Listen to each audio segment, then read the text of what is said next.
Wow. Hey, Brent, you're on. This is crazy. We got technology functioning correctly? It's Brent, it's your Wi-Fi in Camas. No chance. Hey, Brent's on the call now. This is great. Let's go. Primo out here. Man, I don't like Camas people, but we got to have them. We got to deal with them. All right. Hey, sorry about the video mishap, but Brent, thank you for joining us. Why don't we do this? As a club, we've done a great job. I mean, we worked hard to give players during this coronavirus things to do to stay sharp. As three of you guys being pro players, what have you been doing for the last 2-3 months to be sharp, to do the work that you need to do in order when season starts, you're kind of firing all cylinders? Maybe we'll go in the order I see on the screen. Foster, why don't you share with us first?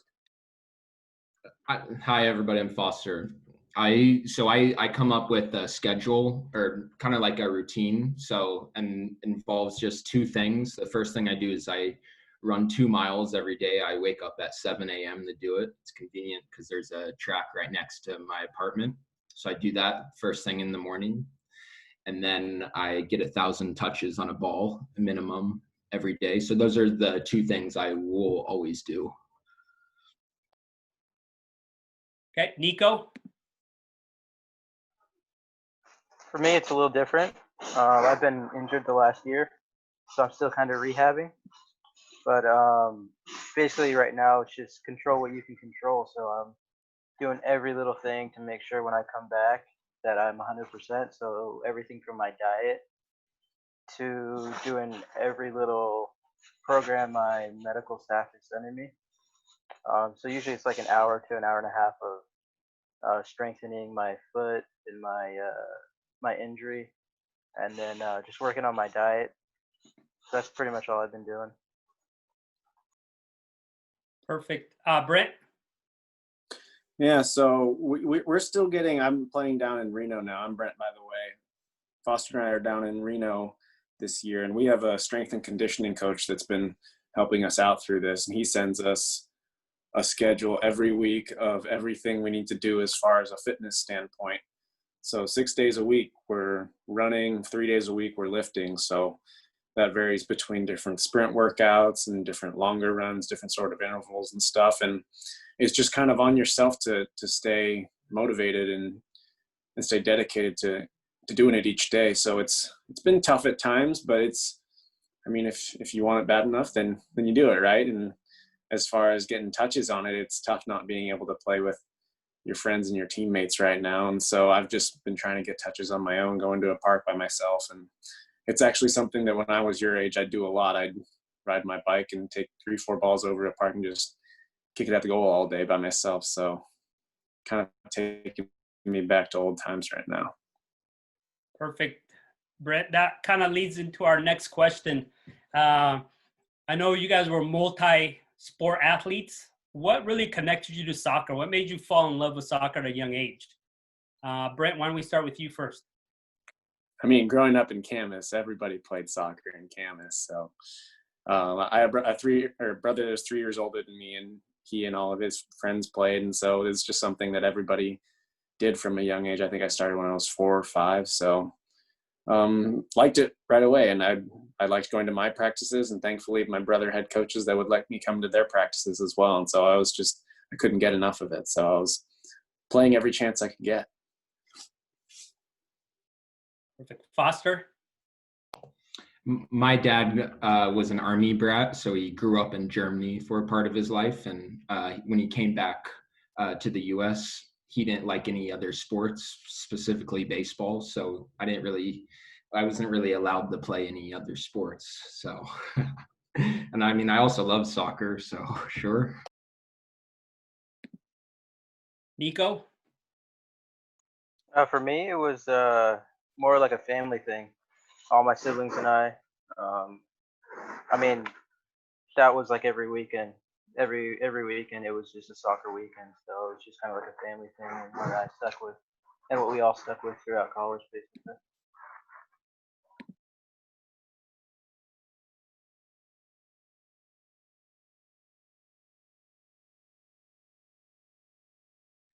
Benny, you're on mute. Benny, you're on mute, man. Are you doing that, Robin? No. All right. Can you hear me? What were you guys doing at that young age to kind of set yourself apart from other youth players? What were you doing on your own, basically, outside of your practices, club practices? I mean, like go ahead, Brent. Like I said, I was going to my practices and I was going to my brother's practices as well. And thankfully, my parents were super, super supportive of all of us playing soccer. And so I would try and get on as many indoor teams as possible too. In the wintertime, I'd be at Clark County Indoor Sports Center like 4 or 5 days a week, even if it was just playing around outside the field. So I just couldn't get enough of it. And on those days when I wasn't there with the team thing, I was at Prune Hill Park just kicking around by myself. So I also was lucky that at my parents' house, they had this big retaining wall that I could just blast balls at all day long if I wanted to. So I didn't even need friends growing up. It was great. Thank you, Foster. Kind of similar to Brent. Like I just played a lot more than my teammates did.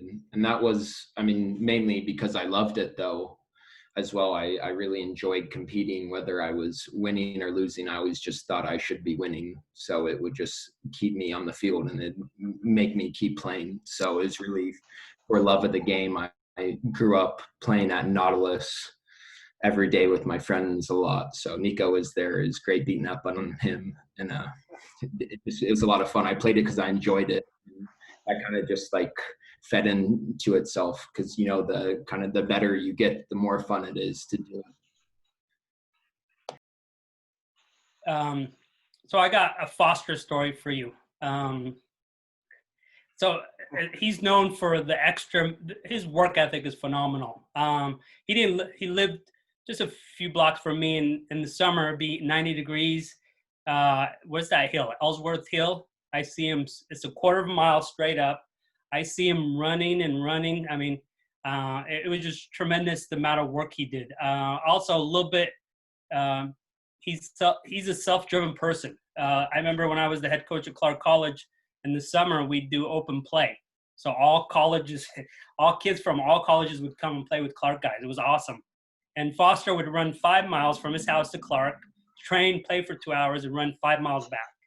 And that just tells you, I mean, the amount of work he put in to be in the position he's in is phenomenal. And hopefully that inspires some of you guys really during the summer months when you don't have school to put in the work to get to the level these 3 players are at.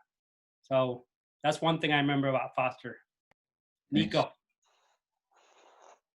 Yeah, like Foster said, we would train together all the time. For me, it was after team practices is where I do more work. You're already warmed up, and if I didn't feel like I got enough out of that, I live on a big hill, and I know my sisters and I used to run up and down the hill until it got pretty dark out, just doing some fitness. My dad probably pushed that a little bit, but not gonna complain. But yeah, no. What Benny said. You're small too, so he had to work to be skillful to like fend off the bigger guys. Yeah, no, yeah. And another thing with me was hitting the gym. I knew ending high school and then going into college that physicality is going to be a lot different because you have freshmen playing against seniors and that big age gap. And so I wanted to go in as strong as I could. And going in as a freshman, I went in one of the strongest guys there. But like Benny said with Foster, that guy's crazy. If he didn't have to sleep, I don't think he would. It's just constant workhorse, and I'm sure Brent's still not used to that now with him at Reno. But yeah, Foster's just on a whole nother level. Just to piggyback on that. You guys are at the level you're at. Do you think it's because of the extra work that you put in on your own or through the club practices, whatever academy practices, or what sets you apart from other players?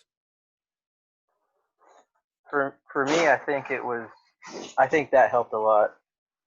Because I think you you can only get so much out of team practices, but what you do outside of that is really what's gonna set you a little bit higher and a little bit higher, even if you don't see the results right away. I mean, I started that probably sophomore year high school, really doing everything on my own, and I didn't see myself really pass up guys until going into college, basically, when I was like, wow, I actually have an opportunity here.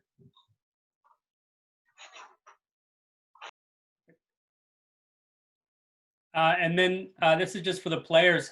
Feel free down in the chat below. Any questions you have for these guys as we go through, please don't be bashful. Maybe some of the older groups, the 03s, 04s, even younger, doesn't matter. Really chime in. This is kind of your show. I don't want to ask all the questions. So if you guys have questions, please write them down at the chat box below. Okay. Now that was now we're going to transition more into college. Brent, why don't you start us off? Maybe just talk about your recruiting process for you, what that looked like, and then why did you choose UW? So I think around my sophomore year, I created a list of a bunch of schools that I thought I might be interested in. And that was a bunch of D1 schools, a bunch of D2 schools, and then some D3 schools as well. I didn't know what I was going to be capable of in college-wise, so I wanted to, whatever I could do, I would do. And so I had all my bases covered there, and I was talking to as many schools as I could that I thought I would actually be interested in. And I kind of knew that I wanted to stay on the West Coast. I wanted to be at least sort of near my family. So I ended up only seriously considering a few Northwest schools and then a few California schools as well. And I decided on UW in the end because I knew some of the coaches there. They had been my coaches before in ODP, and then I knew several of the players going in as well. I'd played with them in youth as well. So it was something that was comfortable for me. I didn't want to stay right in this Vancouver area. I didn't really want to go to University of Portland because I wanted to get a little bit farther than that, but not so far that I couldn't drive home for the weekend if I needed to. So UW was a perfect fit for me. It was really big, but it was great. I enjoyed the experience a lot, and it was good being that it was the first time out on my own. So I liked that a lot. And it just brought about a whole different mindset to training and improving. So it was good. Niko?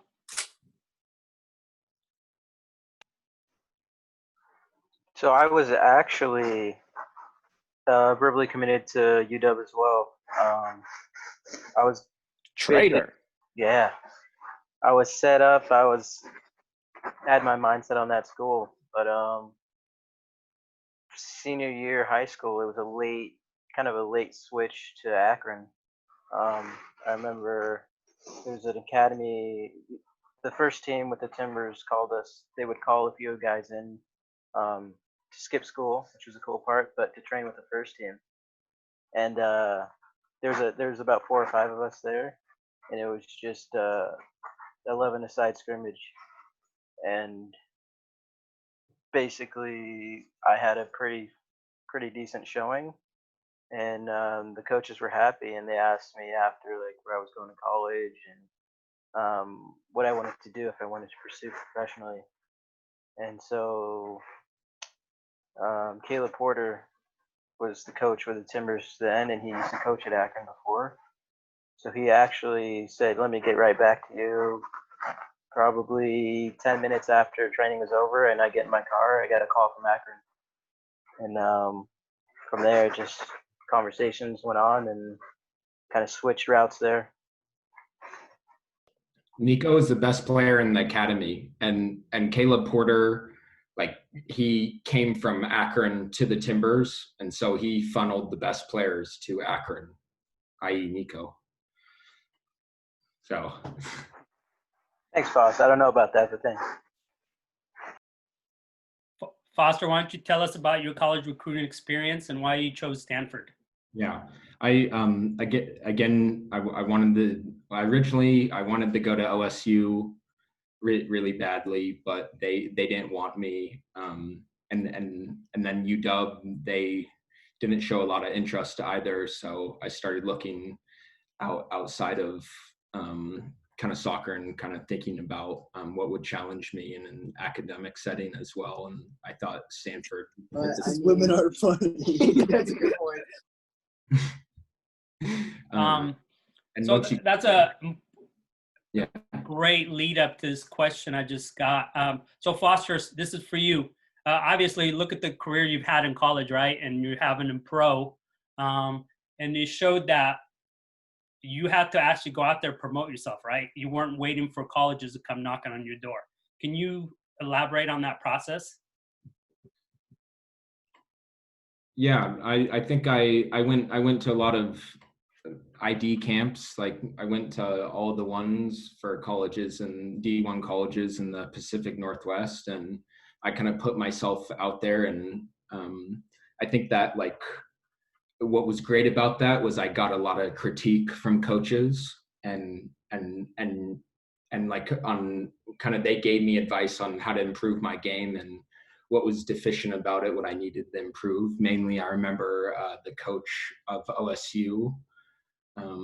It was something Simmons at the time, but he said I wasn't physical enough to play at the D1 level, and my skill level would be average. So I thought the best thing to do from then on would be to improve myself physically as much as I could. So that's when I really started getting into weightlifting, and then we crushed OSU. So it was a good feeling. So I think it was about just being open to critique.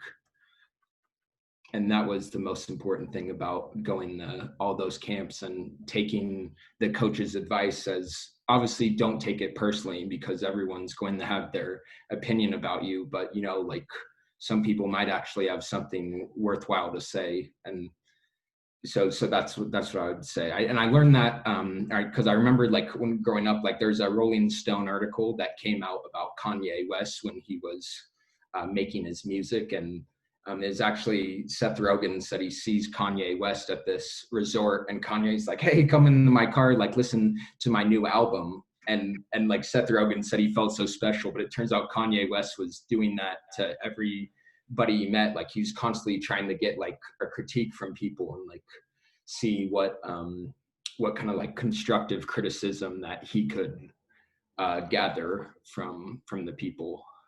So yeah, just being open and being coachable, I guess, that's what it comes down to. Awesome. Thank you. Question here from Kieran. What was the biggest challenge going from, from high school to college? What was the biggest difference for you guys? I'd say for me, just physicality. Like I'd say it's similar to being like a freshman in high school and playing against seniors in high school. They're just going to be bigger, faster, stronger, and they're sometimes going to be more skilled than you. So it was the same thing. Whenever you go up a level, it's always going to be tough. I mean, I went to college and I felt like it was my senior year in high school. I was one of the better players on the team. And then I got to college and I don't feel like I'm very good here. Like it was one of the first times where I'm like, oh, I kind of suck compared to everybody else here. And so it wasn't me like putting my head down and being like, oh, this is dumb. Like, why am I not playing? But it was instead I said, well, what can I do to get better? And I think being put in those situations where you're playing with guys that are better than you, guys or girls that are better than you, that's how you improve. You're not going to get better if you're playing against people that you're already better against. So it's good. It's tough and it can wear in your confidence a little at times, but it's important to know that that's how you improve, is putting yourself in those situations where you're not the best player there. Hey, Brent, what's your vertical leap? Oh, I don't know anymore. I got to have a ball to jump at. I'm not actually good at the vertical leap tests. It's really not that high. I need to jump at a ball. Yeah. Also, Brent, you were the leading scorer at UW your freshman year. What are you talking about? Yeah, they didn't have any good forwards there. So, but the first like few months of the season, I I felt like an idiot. Like I was terrible. I lost every ball, and thankfully they didn't have many other options, so I got to play. So Brent is known for his ability to score goals with his head. I mean, he scored at UW and Timbers, and he's phenomenal. He knows how to go get the ball, and he's, again, not the biggest guy, but athletically pretty talented and could jump. Nikko Foster, any of you guys want to address that? What was the biggest difficulties you had transitioning from high school Yeah. to college soccer? Yeah. Just kind of piggybacking off of Brent there. It's very humbling because going to such a, I mean, all three of us went to really good D1 schools, and you know, we were all kind of like the best at our position in our area, but then getting put into a situation where you come with that mindset like, okay, they know me. I'm the best at my position here in my county, in my state. But then me personally, I go in my freshman year and I don't start right away. And it's just mind games for me, just mind games for the first month or two.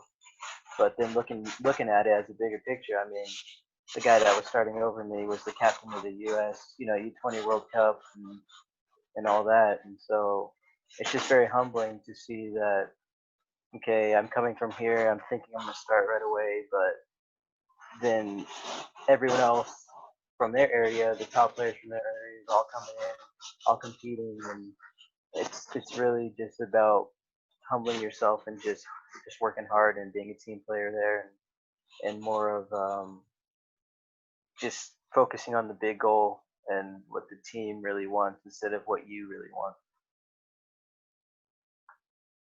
Perfect. Foster?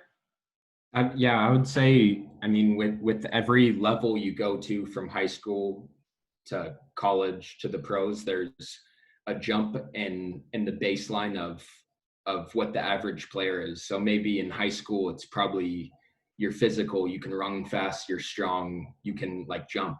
That's great. And you're even better if you have a good touch on the ball. And then so you go from high school to college. You're physical in college, you have a decent touch on the ball. Those are the basic requirements. And then you go from college to the pros, and now you have to be physical. You have to have like a good touch on the ball and like basic average skill level, but you also have to have knowledge of the game.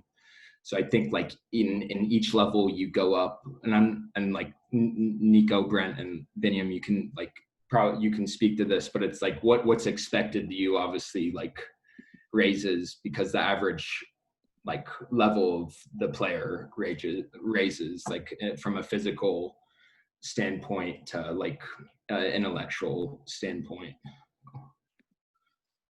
So Thank you. Just another question from the players. What was your most memorable game and why in college? beating Niko. No. Okay, no. Crushing Niko, crushing him. All right, no. It was 2017 College Cup semifinals. We played against Stanford. Beating him twice in College Cup, probably. Yeah, okay. I loved it All right. both times. No, it was a very fun game though, because it was both of our senior year, last college game for both of us, and we actually had another guy that played with Foster there at Stanford, Sam Warner, and we all three grew up playing together with the Timbers Academy, and so just that being our last game in college, college weekend basically, whoever would win would move on to play another, but I just remember that game was very emotional and it was just a hard working game from both sides. And I remember actually, I was marking Foster for a decent part of that game. And yeah, I should have been on him when he scored the first goal, but we had a little mess up in the back. But It was inevitable. Yeah, it was a very, very fun game to be part of, and just to play against him in such a nice place. Foster, you got one or memorable game? You might have to go to Brent. I'll have to think on this. Brent? It's because Foster's won too many championships. There's too many great memories. I have great memories of beating Stanford, though. I actually wanted to go there as well before I committed to UW, and they said they weren't interested. They had a different forward they had coming in, so every time I played Stanford, I wanted to beat them. So we went down. I think we split about half and half, but it was always nice to beat Stanford at their field. So it's so nice there, and they get a decent crowd, and so the Stanford wins were fun.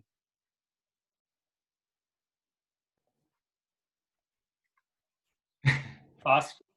I'll ask you a different question, Foster. What was it like for you as a freshman? This is more development. What was it like for you as a freshman to come in and then have Morris ahead of you to learn from him? And how was that relationship? How did you, Yeah, it was really beneficial because obviously, like, I was constantly like kind of pestering him to learn from him, and I'm not sure if like that was enjoyable for him the whole time, but I just like saw in my head and on the field that this is a guy that knows what he's doing. So while he's here playing, like I should learn as much as I can about him, and I was like lucky enough that he was willing to teach me some tips and give me some tips like for on the field stuff as well as off the field stuff. So perfect. Thank you. There's been several questions about mentality. You guys know being a college athlete and being a pro, there's a lot of stress that goes with it, right? What are some things that you guys do to not put so much stress on yourself as you're about to play a game or training, things like that? What do you do personally to kind of get over the hump of being too nervous to play? What tools do you guys use, if any? So I answered this in the chat briefly, but I just think about past performances when I've done well. Like say I had a good game where I scored a goal or two and I felt really, really good in that game. I try and think about, okay, what did I do before that game and what did I do in that game that enabled me to be successful in those moments. So I try and pump myself up a little bit. I try and get a little bit confident and maybe not too overconfident, not too much, but I try and remember when I've done really, really well. And one thing that my high school coach, and Dan can talk about this, they probably did the same things. Before every game, we would all turn out the lights in the locker room and he would play the same song before every game and we would visualize what we were going to do in that game. For me, it was me visualizing a cross coming in and scoring a goal, or it was me going up for a header or doing a good play. And I would go through those same things in my head every time. So it got me in to the right mindset for every game. And I still do it. I stopped doing it for a while, but I started doing it a few years ago and I think it helps. I think it really does. And so you can be just like 3 minutes before a game, you just close your eyes, put in your headphones and listen to a song and visualize what you're going to do.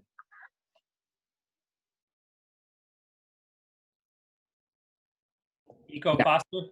I think visualizing like that's a great thing to do. I remember I would do the same thing, and I would kind of like, I would have 3 things in my mind that I wanted to have control over. So I would tell myself I wanted to win headers. I would want to hold the ball up, and depending on the defense, I'd want to pressure the ball a certain way. And I would keep reminding myself of those things. Another thing I would do is I would kind of pay attention to my breathing. If it sounds ridiculous, but our sports psychologist called it a samurai breath. So it's like if you're ever going into like a big decision, like the people that mess up are going to be the ones that like are looking everywhere, are like kind of it's sensory overload for them. So like for instance, if you watch a guy in the NBA take a free throw, they always have like a routine about them. Like they'll get a ball and then they'll take a deep breath and then like they'll shoot it.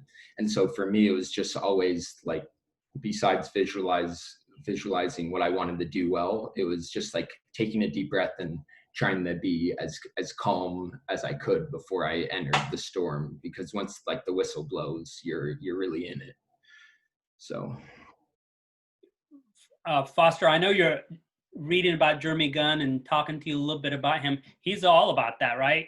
Sports psychology. Yeah, I mean, because it's those margins, right? It's like how like a penalty shootout is honestly 50-50 between two teams. It's a coin flip on who's going to win it. So if you can control like those little controllables in terms of like setting yourself, like preparing as well as you can, like thinking about where you're going to go before you take the kick, and just really like the point of you breathing is to center yourself and bring yourself into the moment, because you never want to play the moment. You want to just play the game.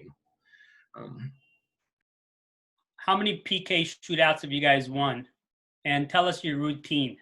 All of them. I can't tell the routine, but all of them. Yeah, they I beat us. know his routine. They beat us The eye in fakes. 2015 with the PK shootout. What was that, Niko? They beat us in 2015 in the College Cup with the PK shootout. And going back at it, what Foster was saying, if you look at the shootout again, every one of our players, their walk-up was different than how we practiced. They went to different sides, and they just didn't look calm. And when Stanford went up to shoot, they were confident. And, I mean, they were spot on. Yeah, as a coach, I dislike PKs. I don't even look in college. I just look the other way. But I'm gonna start doing the Stanford thing starting next year. I just read about that. See, obviously playing college soccer is a great honor, but also it's a lot of work. Can you, why don't we do this? Foster, give us what your soccer schedule looks like during soccer season, like with class. What's a typical week? What's a typical day look like? And how do you manage that? Yeah, a typical week, first of all, is you're playing 6 out of the 7 days and resting on the 7th and doing homework every single day. It's soccer and it's school every day. You like by coming up with a routine, like you're able to manage all of it, and by using the resources, whether it's the tutors and the athletic trainers, and maximizing like kind of what they can give to you. That's obviously important, but like, I mean, it's no joke. Like you're a student athlete, you're expected to perform on the field regardless of what's going on off the field. Like whether, if a girl's broken up with you or you just have a lot of homework, like you got to perform on the field at the end of the day. So I think like, I mean, everybody, like it's definitely doable, and you get used to the routine of it. I would say yeah, it's tough. It's a tough question.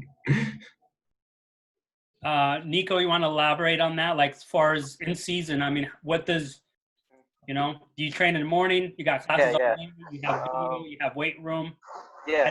So basically for me, all the guys, we all have different majors. Some majors require like more credits, more classes being taken that semester or whatnot.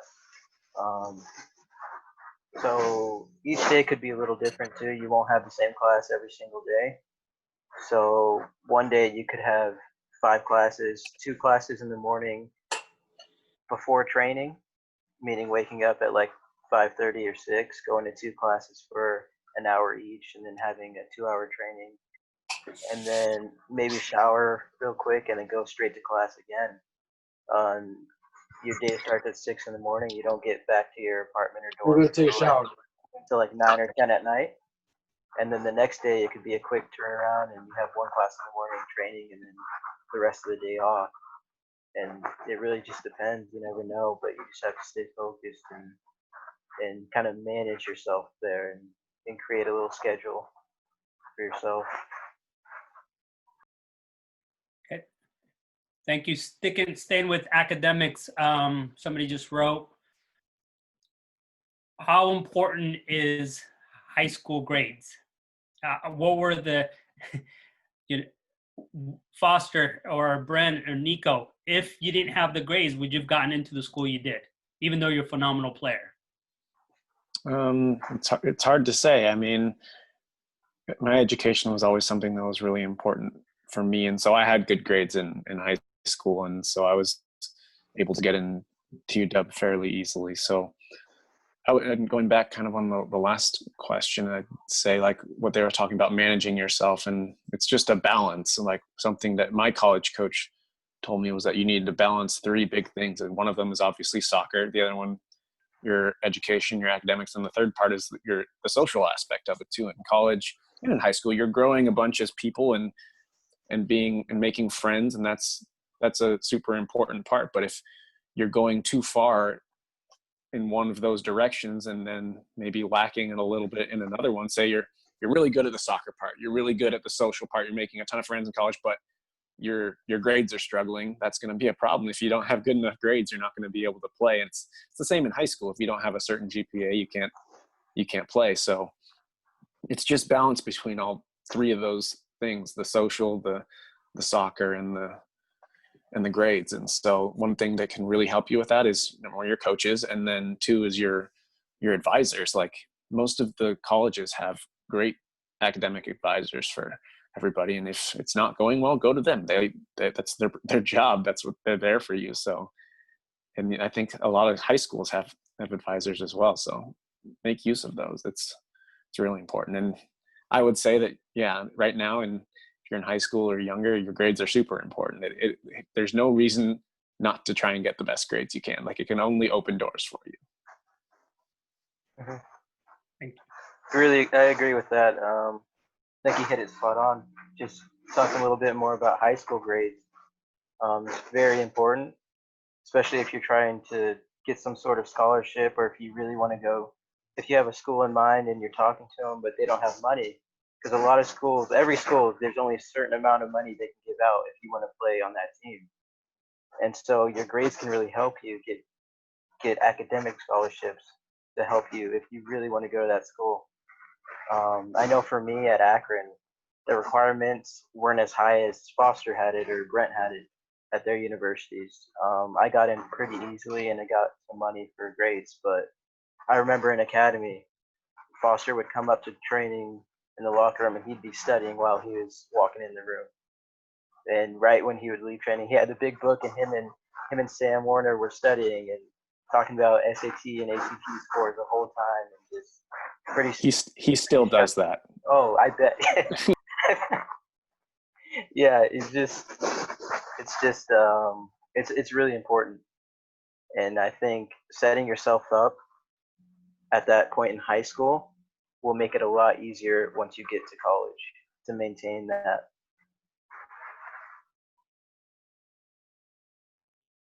Perfect.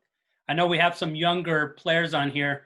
You know, being a college coach and just being a youth coach as well, the biggest mistake we see is, and I'm sure Dan talks to you guys about this, Micaiah, is that 9th grade year, right? Because elementary, middle school, sometimes school is not perceived, the grades aren't important, and then you go from 8th grade to 9th grade. A lot of the kids I see are that 9th grade really screws them up, because it's hard to get your GPA up, but it's easy to get your GPA from 4.0 to 2.0 in 1 year. Does that make sense? But it'll take you 3 years to get that back up to 3.0. So it's important that transition year from middle school to high school, that freshman year, you really do a good job of maintaining grades and you know, just taking care of business in the classroom. Another question that just came up, it was kind of answered earlier, but it was asked a couple of times. When did you guys know you wanted to pursue like soccer? You knew you wanted to go be a college player, you wanted to be a pro. Did you know before high school, after high school? When did you guys decide this is what I'm going to pursue? I knew in high school, actually. So going into, when was it? Can't remember the year, but I was actually just playing. It was right before Camas High School started the tryouts and stuff, and I wasn't really into it as much. I didn't know if I wanted to go play college soccer or try and be a professional. But this was actually right when Brent signed with Timbers. And I was talking to Coach Minder at Camas about it, and it was just kind of inspirational to see Brent signing as the first kind of homegrown. And from there on, it was like, wow. So I was just kind of looked at that and like, yeah, I could probably do that too. And then luckily I had some people around me that wanted the same thing. So just kind of push each other to do that. Oh, Yeah, I think that's interesting what Niko said as well about seeing like Brent kind of like setting the pathway and like setting the bar for the rest of the players in Vancouver, because obviously like you want to be as good as him, if not better, like the person setting that bar high. But I would say like my goal was never to be pro. It was just to be the best player on my team, because I feel like you need to set kind of like attainable goals, and in the sense like you want to set process goals where you're able to work on those. Like I wouldn't say I want to be the fittest player. I would say like I want to get X score on the beep test, and by achieving that score in the beep test, I'm vis-a-vis the fittest player. So yeah, maybe that's a confusing answer, but it was just about like being the best I could be, and that goal of being pro and playing pro would take care of itself. Yeah, I'd say I'd agree with that last part there. Like I just always loved soccer, and I couldn't get enough of it. I wasn't going out because I felt like I needed to do it to get better at this one thing. Like obviously that it helped, but I went out and played soccer as much as I could because I loved it. And and still is the biggest part of it for me. If you don't love it, then it's going to be harder, right? Like I didn't know that I was going to be able to play at UW or Division I soccer until like a year beforehand. Like I remember going to one tournament and thinking, God, I played terrible. Like there's no way I'm going to go to college now. I had one really bad game or had a bad tournament, and then I bounced back from it, and I did end up going to college. And then in college I had some good years and had some success, and so I started thinking, oh well, maybe I could go professional if I keep doing well. But it wasn't always like, it wasn't from like a very, very young age, I need to be a professional because that's something is the only thing that's going to be important to me. It was more about me just loving the game and improving with how much I loved it and how much I played. Perfect. Another great question, I think, is Joey Angelo. What did you have to sacrifice off the field to get to where you're at with soccer? What kind of sacrifices did you have to make? I don't think other things as sacrifices. You make choices. Like for instance, if it was between soccer practice and going to hang out with your friends, like going to the soccer practice over hanging out with your friend, it's not a sacrifice. You've chosen to choose soccer kind of over that hangout. So you've placed being a better soccer player higher than you would socializing. And that's my take on it. Other people might have different takes, but from what I learned in college, like there's no such thing as a sacrifice. There's no such thing as a grind, because a grind means you don't like it. Like embrace the grind. It doesn't make sense. Like you should enjoy the process. That's how you're going to get the most out of it. And if you see it as a grind, like for instance, and a grind like pertains to sacrifice, then you're not, it's not going to be sustainable, and you're not going to be able to like do it to the point where you can achieve like the maximum out of it, whether you were to really like it. So yeah, I don't believe in sacrifices. I believe in choices. Niko? Yeah, I mostly agree with Foster there. Just kind of making a choice that's going to help you, or making a choice that you're happy with. Like he said, like you have one thing or this thing that's going to help you, or it's there's a point where, yeah, like it's also a balance, like Brent said, with certain things. You don't want to cut everyone out and just focus on one thing the whole time, but everything you choose to do, there's going to be a good or a bad to everything. So just just a balance of choices there. Brent, you got anything?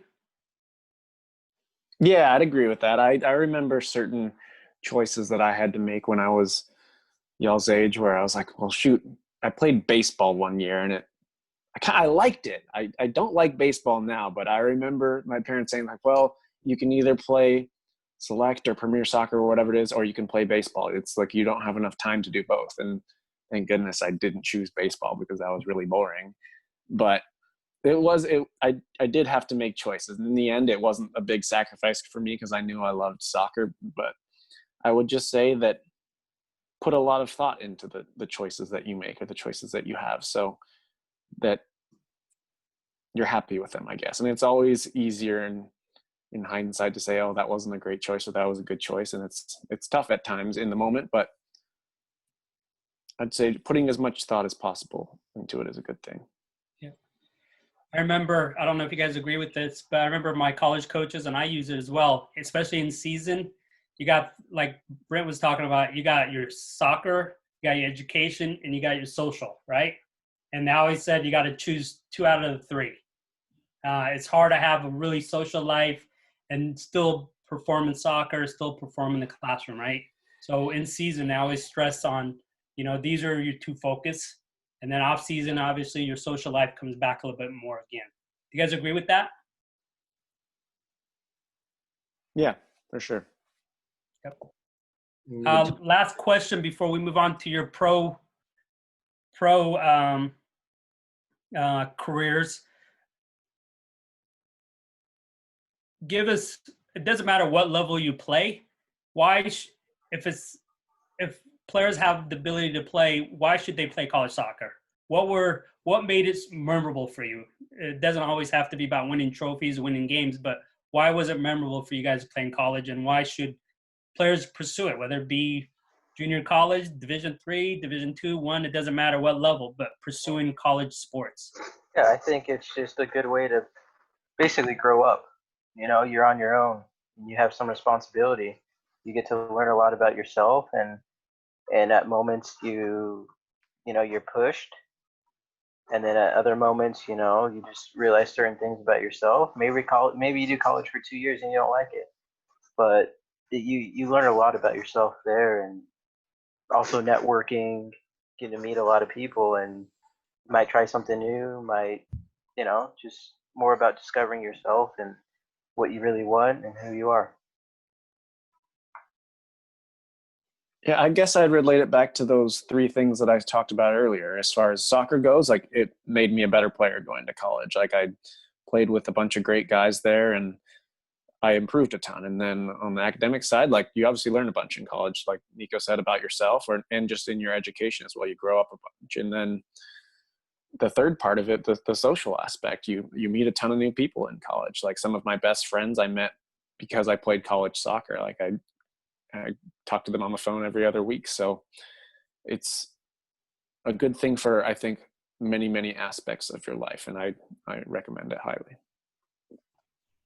Yeah, I would say the bond you end up developing with the guys that are in the same class as you, that you go into college with, is very important. I think of the guys who I played on the same team with as almost family, and people like who I'll go to their weddings, because like you become close to them, because it's not easy. Like, I mean, obviously it's a lot of fun to play, but it comes at a price. Like, you're going to be benched, you're going to lose games, you're going to like be ran until you throw up. Like, it like, there's a price you pay for what you get out of it. But the good thing is, like, I look back at it and it was all worth it. And I'm not so sure of the people I saw in college, that they have the same bond as I did with my teammates, because I'm not so sure they went through the same things as we did. So that's what I really enjoyed about it, just the camaraderie about it. Absolutely. It's called brotherhood, right? You battled with each other, and there's no great bond than the guys you spent 4 years with, right? And some of those guys are still some of my best friends, and players I played in club with, I don't really keep track of a whole lot, but guys I played in college with, man, we try to connect all the time. If you could play, I would highly recommend, if you have the passion for it, right? You got to love it to play in college. You can't like it, because it's a lot of work if you just like it and don't love it like these three guys. Now we're going to transition into players. You guys are asking a lot of great questions. Keep them coming. Now transition into pros. Now you transitioned from high school or academy to college, now from college to pro. What was the biggest difference? Oh, it was a big transition for me. Like I said earlier, when I went from high school to college, it's always each step is huge. Like I got to the Timbers, I think I was 21 years old, and I was instantly the worst out of 30 guys on the team. I felt like, I think it took me over a month to even score a goal in training. It took that long. I felt like I was that bad on the team. And the coaches told me too, they're like, hey, you need to step it up. Like, we expect more from you. And I'd always been like one of the top guys on my team. So it was, going up a level is tough. And I took it for a few months. It was really hard, but then I started to get into it, and I started to improve, and that's when it really started getting to be fun. Like, you go into a training, and after training, you got these guys that are known around the world, and you say, hey, I scored more goals than him today. And it's a really, really good feeling. And then the fact that you came from, remember like my first day of professional practice when I felt like I was really, really terrible. And it's like, oh, I think I've moved up now. And you start getting into the 18, you maybe get a few games in. It does a lot for your confidence. And it's a really, really special feeling to do that.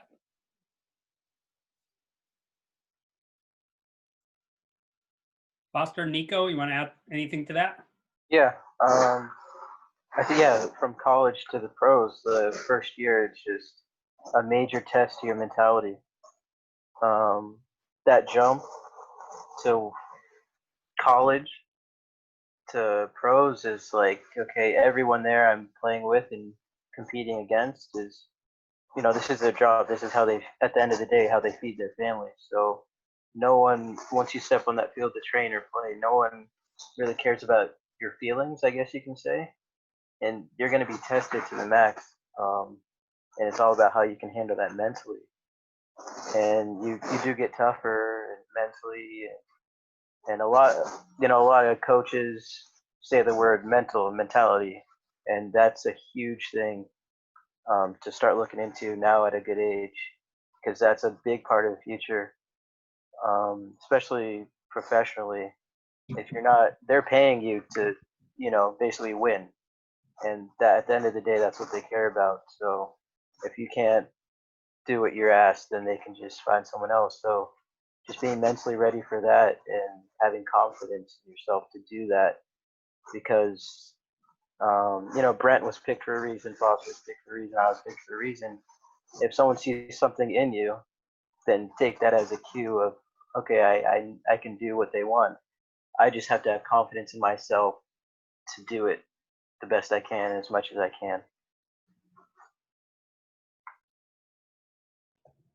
Yeah, I think everything Niko and Brent have said is spot on. Obviously, when you go into the pros, I think there's a lot less camaraderie because it's a business. They're looking for the best players, whereas in college, like there is a lot more camaraderie because you're seeing the guys not only on the field, but you're hanging out with them a lot off the field. And in college, I remember like if it were like a tough practice, or if I really did like want to do well, I could like maybe post up on a freshman and small sided and kind of just outbody him. or like go for someone that had a bad touch. But in the pros, there's no hiding. Everybody is really damn good. So you have to have kind of an aspect to your game that separates you from the rest of the pack, something you can do that no one else really can. So. I really liked the part that Niko was talking about with the mentality piece.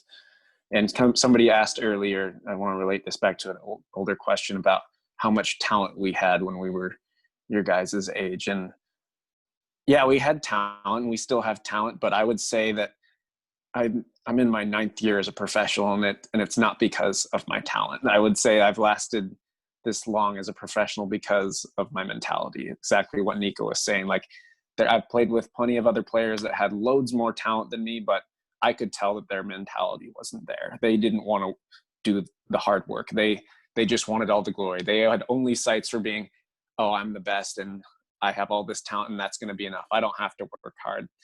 And I don't subscribe to that mentality. I've always been, Foster and I joke about it, we're team try hard. We try hard every day, every second of training, every game. And that's why I've stayed in the game so long, is because it's not good enough for me personally to not give my best every time. And like, you hear that all the time. You hear that a bunch of people say that, but it's true. I would not have lasted in this game as long as I have if I wasn't willing to work.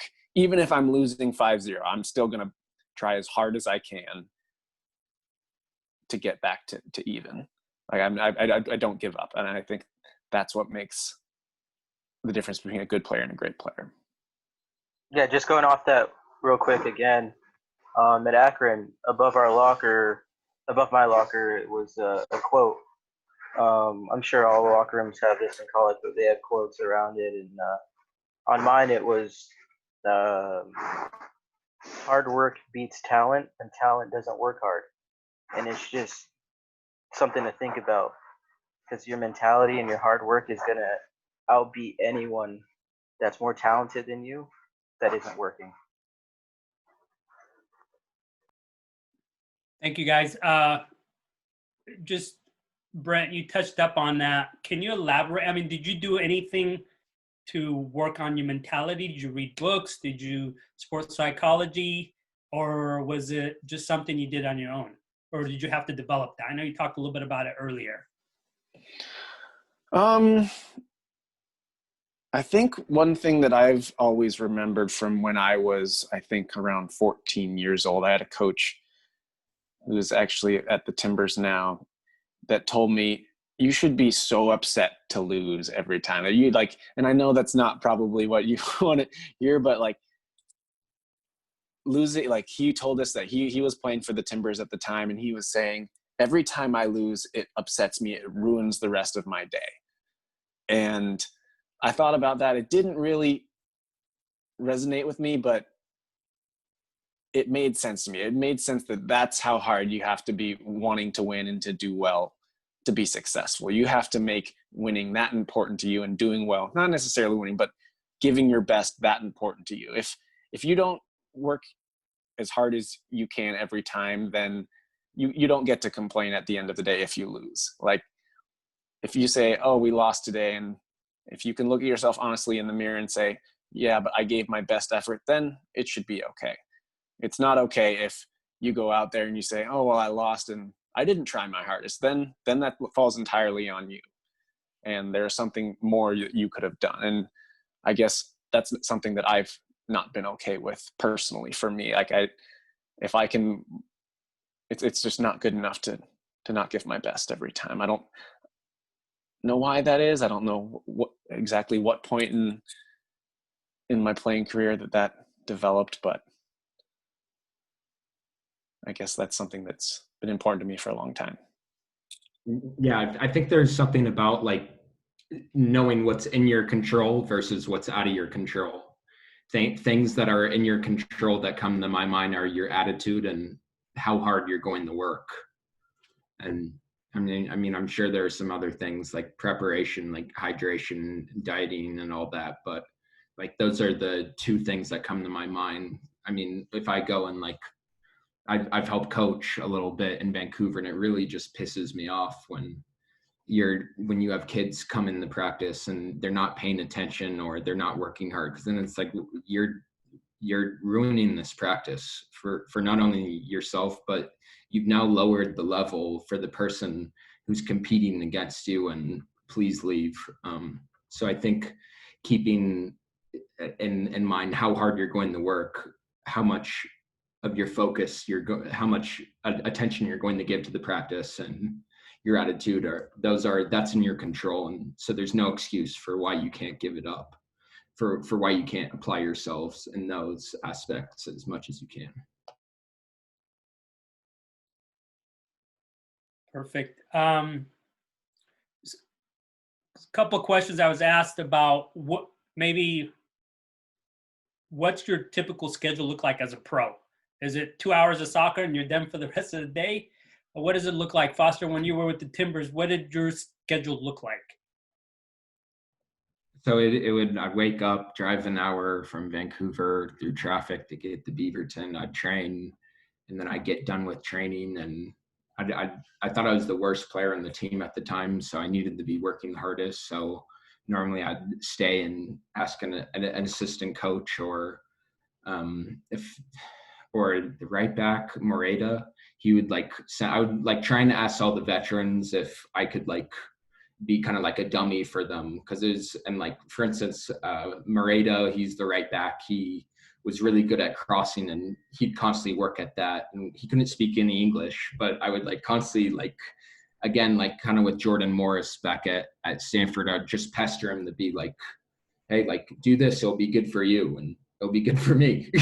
So, because I'll finish the crosses. So it was constantly trying to learn from people again. So after practice, I would just do a little extra work, because again, what we were talking about earlier in this, if you're just doing what everybody else is doing on your team, you're going to improve at the same rate as them.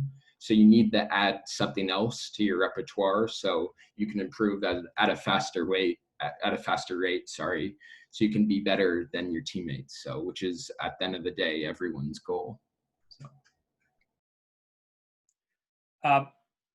And then just to continue with that, so do you guys, videos, weight room on top of the soccer, right, Foster? Would that? Yeah, but where I was lacking was on the field. So that's where I paid the most of my attention to improving my finishing. Obviously, besides just eating right, making sure I was getting 8 hours of sleep, I was trying to focus on what my weak points were from the feedback I was getting from the coaches, and then address those weak points every single day. Brent, what would a typical practice for you be, or a day with Reno? Usually get in, if we have practice at say 10 o'clock in the morning, and get in at around 8:30 and go in, do a foam roll, stretch, make sure my body's ready, and then out to training. And it depends on the day. We usually get 1 day off a week. So someday, our Mondays and our Tuesday trainings are pretty tough, since they're the farthest away from game day. So those trainings can last anywhere from an hour and a half to 2 hours, sometimes more. But then the lighter days will only be around an hour sometimes. And then you'll have weight training, usually around 2 days a week during the season, usually Tuesdays or Thursdays, maybe Mondays or Wednesdays. And then usually done by 2 o'clock most days. In Reno, we did a ton of video. We would do video just about every day of the week. And say you come in on Monday, you go over the video from last Saturday's game. You say, hey, here are some of our good clips, here are some of our bad clips, and how can we fix those? Tuesday's kind of the same thing. Wednesday, Thursday, Friday, you're going over video of the team you're about to play for the next week.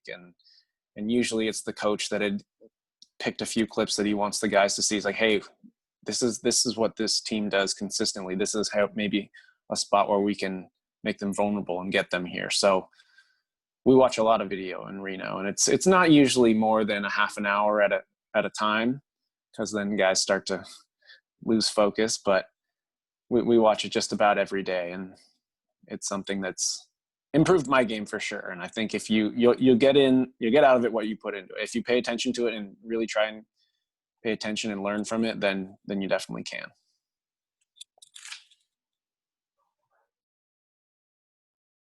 Niko, you got anything you want to add to that? How about when you were with the Red Bulls? Yeah. What did your practice schedule look like? So we would train at 10:30 every day in the morning, and so it would be basically just getting to the facility an hour and a half before training. If you want breakfast, it's there for you. If not, just basically, like Brent said, get yourself warmed up and ready to go. We did film beforehand, before training, and that would probably be about 45 minutes, and that was every day. Film is huge for a lot of clubs, and there was a question about how much film do you watch on your opponents, and you watch a lot of film on your opponents. At the end of the day, you need to win that game. And the trainings the day before a game or 2 days before a game, even that week before a big game, it's all training to lead up to that game to win. And so not only are you watching video on your opponents, your trainings are fitted to the style of play you want to play that game, and the strengths and weaknesses of your opponent as well.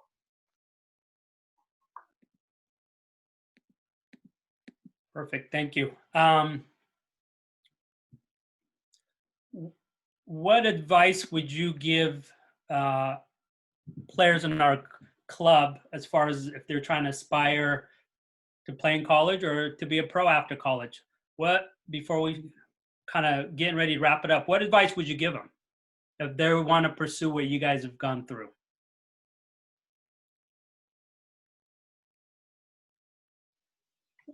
For me, just thinking about when I was your age, I tried to do as much as I could, and I loved all of it. I loved playing, and it never felt like I was getting tired of it. And I know that's different from person to person. So maybe it's not for you if you find yourself constantly dreading going out and practicing or going out and playing, then yeah, I can see how that would be tough. But it was never like that for me. It was always, I want to go out, even if it's just kicking by myself in a park. I loved that. And so that's what was most important to me. I loved it, and I still love it. I know guys that I play with now that don't love the sport anymore, and they're just playing it because they're good at it and they can make money doing it. And that makes me sad because I still love it. I still love going out and playing. So love the sport is the biggest thing for me. I would say not comparing yourself to other people. I mean, every player is different. Everyone has different strengths and weaknesses. So if you see something that one person's doing and they're kind of, you're like idolizing them, or you're like, wow, they scored a goal and they've been doing this. So like, don't follow and do every single thing. Like for me, I didn't do every single thing Foster did. It was more of whenever we did train together, we'd help each other. I know before I got injured, we went to the field and we did a lot of things crossing for him. One thing he really needed to work on, or wanted to work on for the next season, so he can, beat because the year before he had a record for that team of goals scored, and he wanted to, make himself better. So he wanted to work on something. And me, obviously, I'm the defender. I'm not going to work on scoring goals. I have other things I want to work on. So just not comparing yourself to other people and not doing every single thing they're doing. Just finding what works for you, basically, at the end of the day. Just find what works for you and what's going to help you. And, going off what Brent said a little bit, with me, I need a little break sometimes from soccer. Like growing up in high school or in college, high school, I never watched film really. And in college, it was a big adjustment. And so there were some days where I was just like, I needed a little break. I wasn't going to watch any games on the weekend. I just needed like a few days where I was just kind of doing my own thing for a little bit, just so I can get that love back and that drive back to, okay, I took a few days off. Now I really want to attack it because I need to do this.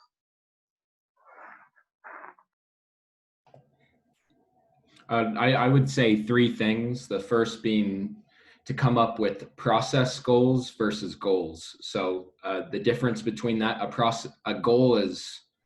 silly goal is to say, I want to have a good touch. That doesn't make sense. A process goal is I want to get 1,000 touches on the ball a day. That process goal leads to the goal so the process goal of getting 1,000 touches a day leads to the goal of having a good touch. So that's my first piece of advice. My second is be challenge seeking. We know Brent, for instance, had an older brother and he got his butt kicked and by training with these guys, but ultimately it made him better. So be challenge seeking. And then my third piece of advice is to be coachable and be open to critique, like just listening to it, whether you agree with it or not, and just don't take it personally, but at least listen to it to see if there's any validity to it. Those are my 3 ideas. Thank you, guys. Here's a last question before we end it. Which professional player had the most impact on you, Messi or Ronaldo? Brent did. I'm neither of those. Yeah. I would say Messi. I like at least how he presents himself. It seems like he's a team first kind of guy, and Ronaldo is obviously an incredible player, and you give him credit for that. But I see how he scores a goal, he points at himself. Messi scored a goal, he points at his teammate who helped set him up. So I like that part of Messi. Niko, you look like you're asleep. No, I'm good. I don't know. That's a hard one for me. I'm not really a fan of either, but I like Messi on the more humble side, but I also like Ronaldo for, I don't know, just being really hardworking. Outside of, I relate myself to him a little bit in the way that he's more like to himself and just focuses on himself, and just kind of puts himself out there as a guy that, you never really see him hanging out with his teammates that much. It's more of doing individual workouts and trying to make himself better every day.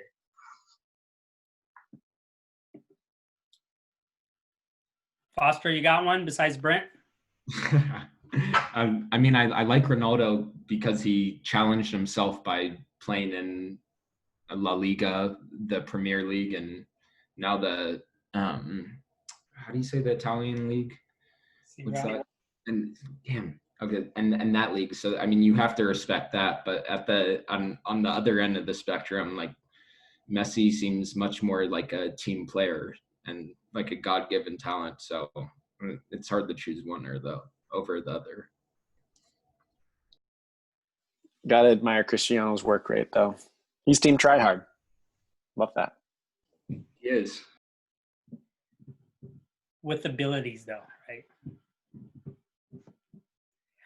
Hey, first of all, to our players, really, this was an awesome turnout. Really appreciate you guys taking the time to come listen to these 3 great players. I hope you picked up 1, 2, 3 things that you could carry on with you that will help you to continue grow as players. Not just players, but also good human beings. And these 3 guys are great players, but also great people. And that's kind of what this club is trying to do, is create good players, but also great human beings. And hopefully you guys got something out of this. I know you did.